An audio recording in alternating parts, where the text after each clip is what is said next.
informasi yang Mbak Desi. Mohon maaf mengganggu waktunya. Untuk hari ini saya akan tugas memberi wawancara kepada pemimpin sekolah atau kepala sekolah tentang nilai-nilai kebajikan. Selama ini bagaimana Bu Fajri dalam mengidentifikasi kasus-kasus yang merupakan delima etika atau bujukan moral? Terima kasih. Selama ini ketika saya mengidentifikasi tentang dilema etika dan dilema moral, yang saya lihat itu kalau dilema etika itu intinya benar dengan benar, kalau dilema moral itu kan benar dengan salah. Jadi kan sudah jelas kalau benar dengan benar itu dilema etika, kalau bujukan moral itu benar dengan salah. Nah, kemudian selama ini bagaimana Bu Fajri menjalankan pengambilan keputusan di sekolah Ibu, kemudian terutama untuk kasus-kasus di mana ada dua kepentingan yang sama-sama benar atau sama-sama mengandung nilai kebajikan? Kalau keduanya sama-sama mengandung nilai kebajikan, saya akan melihat, mengidentifikasi kasusnya. Nah, kemudian setelah mengidentifikasi kasusnya, ketika saya mengambil keputusan, tujuan saya mengambil yang ini apa? Setelah itu, saya melihat kemungkinan-kemungkinan pemecahan masalahnya, baik buruknya gimana, kemudian pertentangannya, apakah individu dengan masyarakat, apakah kesetiaan dengan keadilan. Nah, intinya pertentangan-pertentangan itu nanti saya melihat mana yang paling menguntungkan banyak pihak. Jadi pihak-pihak mana yang terlibat, intinya banyak yang diuntungkan ataukah banyak yang dirugikan. Demikian. Jadi melihat mengidentifikasi kasus-kasus terlebih dahulu. Kemudian langkah-langkah atau prosedur seperti apa yang Bu Fajri lakukan selama ini? Ya, selama ini tadi sudah saya sampaikan, kalau permasalahannya jelas itu dilema etika, berarti ada hal-hal nilai kebenaran mana yang saya ambil, yang saya beri bobot lebih bermanfaat bagi orang banyak. Jadi yang lebih berbobot gitu. Iya.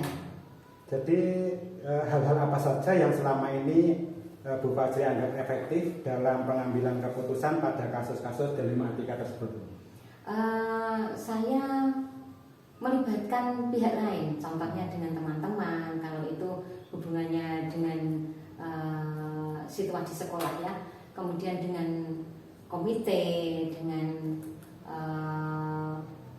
orang tua, kalau memang itu melibatkan orang tua. Intinya saya akan melibatkan orang lain. Jadi intinya melibatkan pihak lain gitu. Ya, betul sekali. Kemudian hal-hal apa saja yang selama ini merupakan tantangan dalam pengambilan keputusan dalam kasus-kasus dilema etika? Tantangannya ketika sama-sama bernilai kebajikan, sama-sama mengandung nilai kebenaran yang jelas itu menguntungkan banyak pihak, tapi dalam satu waktu saya harus menentukan pilihan. Nah, saya akan melihat alternatif mana yang bisa saya ambil dalam menentukan keputusan itu. Jadi menentukan pilihan gitu. Iya, betul. Kemudian apakah Bu Fajri memiliki tata kelola atau jadwal tertentu dalam sebuah penyelesaian kasus dilema etika? Kemudian apakah langsung menyelesaikan di tempat atau memiliki jadwal untuk menyelesaikan atau bentuk atau prosedur seperti apa yang dijalankan? Iya, itu tadi tergantung pada permasalahannya. Dan kalau permasalahannya istilahnya gampang ya saat itu bisa diselesaikan. Kalau tidak, kita butuh pertimbangan, butuh masukan dari pihak lain, baru memutuskan yang terbaik. Jadi tergantung pada permasalahan. Ya.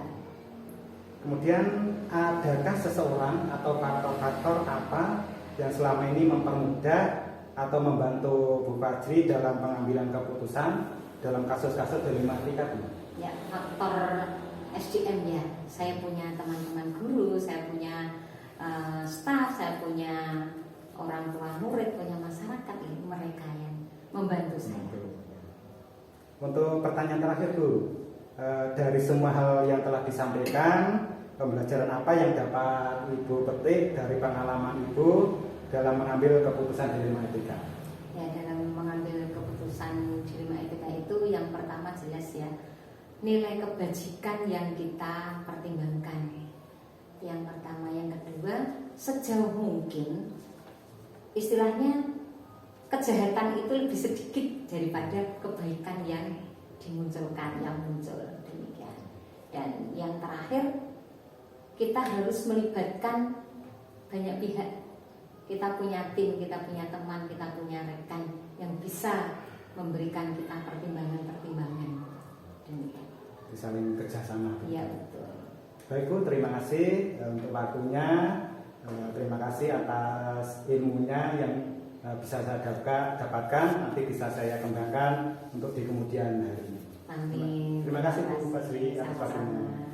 Semoga sukses, Amin. berkah manfaat. Amin. Selamat siang Bu Purna. Selamat siang Pak Desi. Mohon maaf mengganggu waktunya. Ya. Di sini saya akan mewawancarai dengan Bu Purna sebagai kepala sekolah. Tugas saya tentang nilai-nilai kebijakan. Selama ini bagaimana Bu Purna dalam mengidentifikasi kasus-kasus yang merupakan dilema etika atau bujukan moral? Baik Pak Desi, terima kasih untuk pertanyaannya. Kami jawab sesuai pengalaman yang sudah kami lakukan ya. Jadi begini, kepala sekolah sebagai seorang pemimpin pembelajaran itu tentu harus bisa membedakan sebuah permasalahan itu apakah masuk ke dalam dilema etika ataukah hanya bujukan moral. Karena keduanya terkadang gejala yang muncul itu hampir mirip, sehingga terkadang pengambilan keputusan itu terjebak dalam situasi bujukan moral. Nah, jangan sampai pengambilan keputusan itu hanya terkena bujukan moral, tapi kita harus melihat nilai-nilai kebajikan apakah ada nilai kebajikan yang berbenturan dan sebagainya. Nah, cara pengidentifikasiannya ya kita bisa melakukan tahap-tahap identifikasi dengan 4 paradigma ataupun dengan 9 langkah pengujian, begitu Pak Desi. Oh iya. Jadi dengan 4 paradigma dan 9 pengujian tadi. Iya, betul. Kemudian selama ini bagaimana Bu Purna menjalankan pengambilan keputusan di sekolah Anda, terutama untuk kasus-kasus di mana ada 2 kepentingan itu yang sama atau benar-benar sama mengandung nilai kebijakan. Oke. Jadi begini Pak Desi, berdasarkan pengalaman yang sudah saya lalui, kasus-kasus dilema etika itu memang menjadi dilema etika itu ketika kita sudah melakukan tahap penggalian apakah ada nilai-nilai kebajikan yang berbenturan, sehingga ketika kita sudah bisa menggali atau menentukan adakah nilai-nilai kebajikan yang berbenturan, tentu itu sudah pasti menjadi kasus dilema etika, sehingga kita perlu melakukan langkah-langkah selanjutnya untuk bisa mengambil keputusan yang terbaik. Misalnya dari setelah kita menggali nilai kebajikan yang ada, kita bisa juga melihat siapa saja yang terlibat. Kemudian kita perlu mencari fakta-fakta yang ada, sehingga pada akhirnya nanti ketika keputusan kita ambil berdasarkan fakta-fakta yang ada, tentu harapannya adalah pengambilan keputusan itu akan efektif dan tidak akan menimbulkan dampak yang lain, gitu Pak Desi. Jadi tadi keputusan sesuai dengan fakta-fakta begitu ya? Iya. Kemudian langkah-langkah atau prosedur seperti apa yang bisa Bu Purna lakukan selama ini? Baik, jadi kalau diceritakan bagaimana langkah-langkahnya, tentu yang pertama sudah seperti yang saya sampaikan tadi, kita menggali dulu nilai-nilai kebajikan yang ada dalam permasalahan itu. Ketika itu jelas ada 2 nilai kebajikan yang berbenturan. Nah, setelah itu baru kita langkah selanjutnya adalah melihat siapa saja yang terlibat. Apakah hanya siswa ataukah itu melibatkan pihak lain seperti mungkin wali murid atau masyarakat atau yang lainnya. Nah, ketika kita sudah mengetahui siapa saja yang terlibat, kita perlu menggali fakta. Kita gali fakta-fakta yang ada, kemudian kita kumpulkan. Nah, ketika fakta-fakta itu sudah ada, sudah jelas siapa yang terlibat, kita perlu melakukan beberapa uji. Uji yang pertama adalah uji legal. Apakah permasalahan itu melanggar hukum? Kalau itu sudah melanggar hukum, tentu kita perlu melibatkan atau berkoordinasi dengan pihak-pihak yang memang memiliki kompetensi untuk menyelesaikan persoalan yang berkaitan dengan pelanggaran hukum. Kemudian setelah uji legal, kita juga perlu melakukan uji regulasi, uji peraturan. Peraturan mana yang dilanggar dalam permasalahan itu? Kita perlu melihat, tentu kita harus jeli untuk menentukannya. Setelah kita uji regulasi, kita juga ada yang namanya uji intuisi. Intuisi itu perasaan atau kita perlu menggunakan rasa kita dalam menyelesaikan permasalahan tersebut. Setelah itu ada yang namanya uji publikasi. Ketika permasalahan itu disampaikan, apakah itu akan menimbulkan rasa malu bagi pihak-pihak yang terlibat dan sebagainya. Nah, kemudian ada juga uji panutan dan sebagainya. Nah, ketika beberapa pengujian itu sudah dilakukan, barulah kita bisa melakukan pengambilan keputusan berdasarkan langkah-langkah yang sudah kita lalui tadi. Nah, kemudian kita mengambil keputusan berdasarkan langkah-langkah yang sudah dilakukan. Nah, ketika pengambilan keputusan sudah diambil, sudah dilaksanakan, kita perlu melakukan yang namanya refleksi. Ya, dari refleksi itu kita akan melihat apakah pengambilan yang kita ambil itu sudah efektif, seperti apa pelaksanaannya, kemudian apakah perlu ada hal-hal yang perlu diperbaiki. Nah, dari proses refleksi lah itu kita akan tahu pengambilan keputusan kita itu efektif ataukah perlu ada yang diperbaiki. Itu Pak Desi. Jadi garis besarnya melakukan refleksi begitu ya Bu? Ya, 9 langkah pengujian tadi, di mana langkah yang terakhir adalah refleksi. Kemudian hal-hal apa saja yang selama ini Bu pernah anggap efektif dalam pengambilan keputusan pada kasus-kasus dilema etika itu? Baik, jadi ketika ada nilai-nilai kebajikan yang dibenturkan itu, kita perlu melihat fakta-fakta yang ada. Sehingga misalnya dari nilai kebajikan yang pertama dengan nilai kebajikan yang kedua, dua-duanya sama-sama benar, tapi ketika itu berbenturan, maka kita perlu mengambil jalan tengahnya. Nah, pengambilan keputusan untuk di jalan tengah itulah yang kita ambil dari 9 langkah uji tadi. Jadi memang dengan adanya 9 langkah pengujian tadi, memang itu kami rasa efektif untuk membantu kami dalam mengambil keputusan. Gitu. Kemudian apakah Bu Purna memiliki sebuah tata kala atau jadwal tertentu dalam sebuah penyelesaian kasus dilema etika tersebut? Kemudian apakah Bu Purna langsung menyelesaikan di tempat, apa membuat jadwal untuk menyelesaikannya? Baik Pak Desi, jadi berdasarkan yang sudah kami lakukan ketika menghadapi suatu permasalahan yang sudah berjalan selama ini, kami rasa sifatnya situasional, sehingga permasalahan itu kan tidak muncul setiap saat.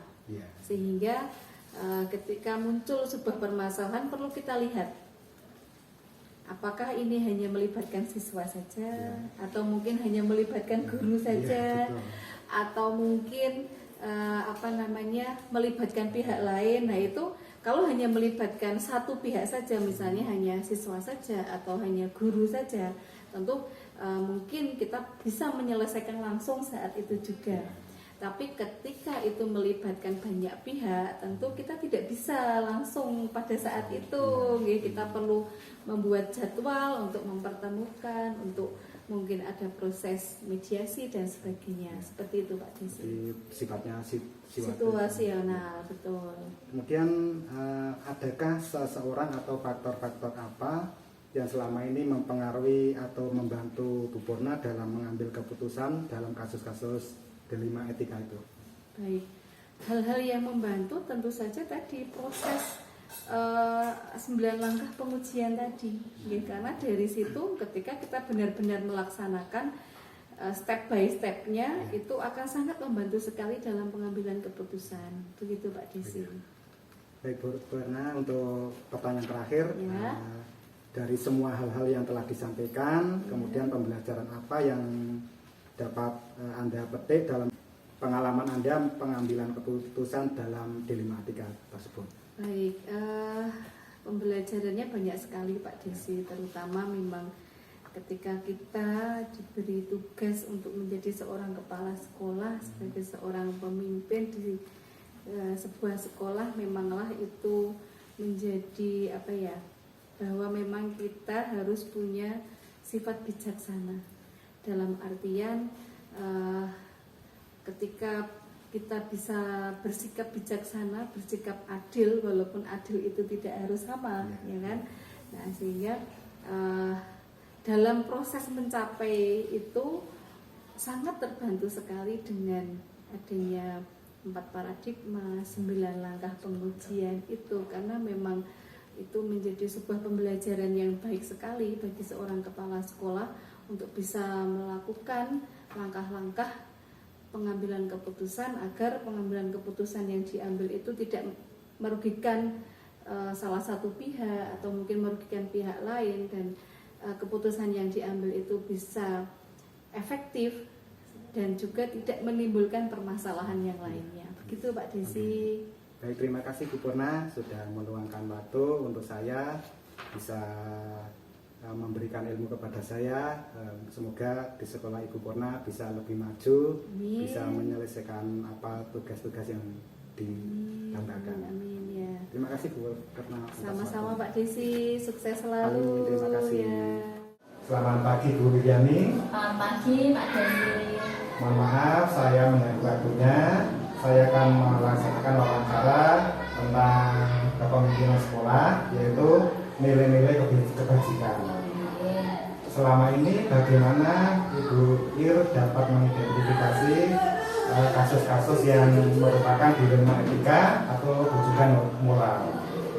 Untuk penyelesaian masalah yang ada kaitannya dengan dilema etika dan bujukan moral, itu memang kaitannya dengan dilema etika, kita sering sulit untuk membedakan, karena untuk dilema etika ini benar versus benar, sedangkan untuk bujukan moral kita lebih mudah dalam mengidentifikasi karena benar versus salah.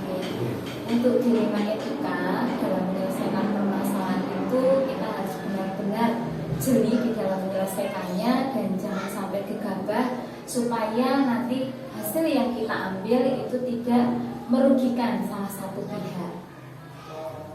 Jadi itu jeli untuk Ya, betul sekali. Kemudian pertanyaan yang kedua, selama ini bagaimana Bu Wiryani menjalankan pengambilan keputusan di sekolah Ibu, kemudian terutama untuk kasus-kasus di mana ada dua kepentingan yang sama-sama benar atau sama-sama mengandung nilai kebajikan.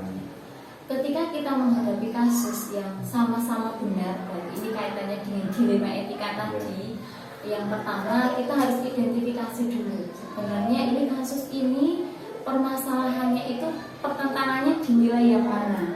Apakah mungkin nilai di individu dengan kelompok, ataukah mungkin kebenaran dengan kesetiaan, ataupun pertentangan yang lain. Selain kita mengidentifikasi nilai-nilai yang bertentangan, selanjutnya kita juga harus tahu nanti di dalam penyelesaian masalah ini kita harus komunikasinya atau kolaborasinya dengan pihak-pihak mana saja. Dan jangan lupa kita juga harus melihat fakta-fakta yang ada di lingkungan sekitar untuk penyelesaian masalah lebih lanjutnya. Melihat fakta-fakta. Ya, fakta di sekitar. Kemudian langkah-langkah atau prosedur seperti apa yang Bu Ir lakukan selama ini? Ketika kita menghadapi permasalahan, langkah-langkah yang saya hadapi, yang jelas saya harus berkolaborasi atau berdiskusi dengan warga sekitar.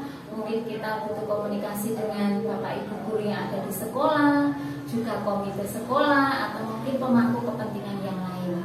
Kita identifikasi dulu secara bersama-sama permasalahannya, jangan sampai pihak lain ada yang merasa dirugikan. Langkah-langkahnya dengan berkolaborasi. Ya, berkolaborasi. Kemudian hal-hal apa saja yang selama ini Bu Ir anggap efektif dalam pengambilan keputusan pada kasus-kasus dari etika itu? Yang saya anggap paling efektif ketika kita menghadapi permasalahan seperti itu, kita paling tidak harus mengkomunikasikannya. Jadi komunikasi dengan warga sekolah, loh ternyata di sekolah kita itu ada permasalahan seperti ini. Jadi kita bermusyawarah bersama kaitannya dengan hal tersebut, kemudian kita selesaikan, duduk bersama, kita identifikasi satu persatu nilai-nilai apa yang saling bertentangan. Langkah selanjutnya kita juga bisa menguji benar atau salah. Apakah hal ini legal atau mungkin hal ini bertentangan? Kita harus menguji kebenaran atau kesalahan hal tersebut. Ketika mungkin ada komunikasi dengan warga sekolah atau komite mungkin akan memberikan masukan-masukan. Nah, ini juga bisa menjadi salah satu alternatif pilihan yang lain ketika kita menyelesaikan masalah. Kemudian hal-hal apa saja yang selama ini merupakan tantangan dalam pengambilan keputusan pada kasus-kasus dilema etika? Tantangannya banyak sekali nih Pak Desi untuk menyelesaikan kasus-kasus dilema etika itu memang hal yang berat ketika kita memilih ini ternyata kok benar, ini juga benar. Nah, itu menjadi tantangan bagi kita supaya salah satu pihak itu tadi tidak dirugikan. Nah, tantangan yang jelas di sini yang harus kita hadapi, kita jangan sampai ada memilih salah satu, istilahnya saya memilih yang ini, kubu yang ini, atau milih kubu yang ini. Nah, itu jangan sampai ada rasa pilih kasih. Ketika kita memilih harus secara adil dan jangan hanya berbasis pada rasa belas kasihan. Dan kita juga di dalam akhirnya kita juga harus peduli dengan lingkungan sekitar kita. Supaya ini hasil akhirnya yang akan kita capai ketika orang-orang itu punya rasa kepedulian dengan lingkungan, tahu aturannya seperti ini, insya Allah untuk hasil akhirnya akan kita dapatkan keputusan yang dapat dipertanggungjawabkan. Kemudian apakah Bu Ir memiliki sebuah tata cara atau jadwal tertentu dalam sebuah penyelesaian kasus dilema etika tersebut? Kemudian apa Ibu langsung menyelesaikan di tempat atau memiliki sebuah jadwal untuk menyelesaikannya? Ketika permasalahan itu datang, mungkin kita harus berpikir terlebih dahulu. Jadi kalau kita langsung memutuskan sepertinya kok tidak bisa, dan sepertinya itu situasional. Ketika permasalahan itu harus terselesaikan saat ini juga, bagaimana caranya kita selalu berkolaborasi itu tadi, itu hal yang penting, yang utama, supaya permasalahan ini benar-benar satu harus mengandung nilai kebajikan. Yang kedua, jangan sampai keputusan yang kita ambil itu merugikan murid, itu jangan sampai. Dan yang jelas kita mengambil keputusan harus dengan penuh tanggung jawab.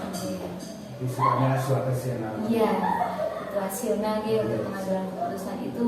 Karena kalau kita langsung mengambil keputusan sepertinya kok itu menjadi hal yang sulit kalau kita putuskan sendiri.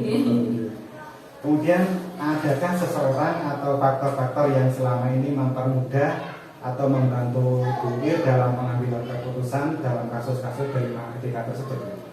Ketika saya mengalami permasalahan, yang jelas mungkin saya bisa sharing dengan teman sejawat atau mungkin dengan orang-orang yang memang ahli di bidang permasalahan tersebut, atau mungkin juga berkomunikasi terlebih dahulu dengan Bapak Ibu guru yang ada di sekolah. Lalu kita bisa mengumpulkan warga sekolah untuk saling komunikasi, memusyawarahkan apa yang nantinya akan kita ambil itu benar-benar menjadi keputusan bersama, kita laksanakan dengan penuh tanggung jawab. Kemudian untuk pertanyaan terakhir Bu, dari semua hal yang telah disampaikan, pembelajaran apa yang dapat Bu Ir petik dalam pengalaman kemudian pengambilan keputusan di mana dilema etika tersebut? Ketika saya mengambil sebuah keputusan, pembelajaran yang banyak sekali saya ambil. Yang penting ketika ada permasalahan, kita jangan gegabah untuk langsung menyelesaikan secara sendiri, mengambil keputusan sendiri. Itu jangan, tapi kita yang pertama harus tadi berkolaborasi dengan warga sekitar, dengan warga yang ada di lingkungan sekitar kita. Kita juga harus ketika mengambil keputusan, karena kita di lingkungan sekolah jangan sampai merugikan murid, jadi harus selalu berpihak kepada murid. Nilai-nilai kebajikan itu juga harus kita junjung tinggi, dan yang jelas kita harus mengambil keputusan dengan penuh rasa tanggung jawab untuk dilaksanakan bersama-sama. Mungkin itu Pak Desi hikmah yang bisa diambil dari pengambilan keputusan. Baik Bu Ir, saya terima kasih sekali atas ilmunya. Nanti bisa saya terapkan di yang akan datang. Kemudian juga terima kasih atas waktunya bisa melaksanakan wawancara hari ini. Sama-sama Pak Desi, semoga bermanfaat Pak Desi.